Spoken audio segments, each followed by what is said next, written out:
Hey, what's up guys? So hari ni kita nak buat marshmallow nougat. Yang ni antara kuih raya moden yang senang nak buat. Kau buat malam raya pun sempat dik. Cara dia senang je, ambil 3 sudu butter, cairkan.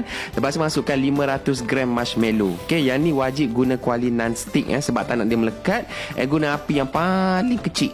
Sebab yang ni kena sabar. Kacau slow perlahan-perlahan sampailah marshmallow tu cair. And dia masukkan setengah cawan susu tepung dengan setengah sudu kecil garam. Okay, lepas tu kacau lagi sampai dia larut.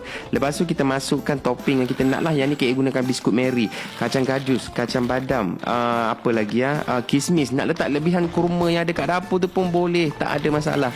Okay, masukkan sikit-sikit sebab kita nak bagi kita punya marshmallow tu tak cair sangat, tak pekat sangat. Yang ni just nice.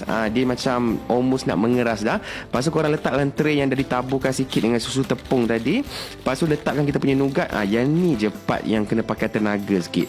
Sebab kita kena lenyek, kena tekan, kena padat, lagi padat daripada kek batik. Jadi cara dia, kita hempuk-hempukkan dia, tumbuk-tumbukkan dia, dum sampai betul-betul padat dekat dalam. Lepas tu kita biarkan dia rehat dekat luar beberapa jam sampai dia betul-betul cool down. And bila dah ready, korang akan notice dia dah mula jadi solid macam ni.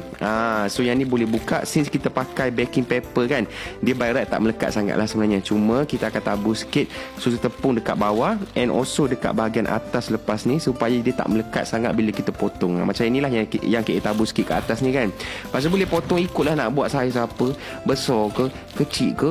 Yang ni cross section dia cantik kan. So letaklah sikit buah-buah yang kacang-kacang ataupun cranberry yang kering ke apa, supaya warna dia lagi naik lah. And dia memang chewy and sedap sangat rasa dia. Okay, boleh try untuk raya nanti. Selamat mencuba.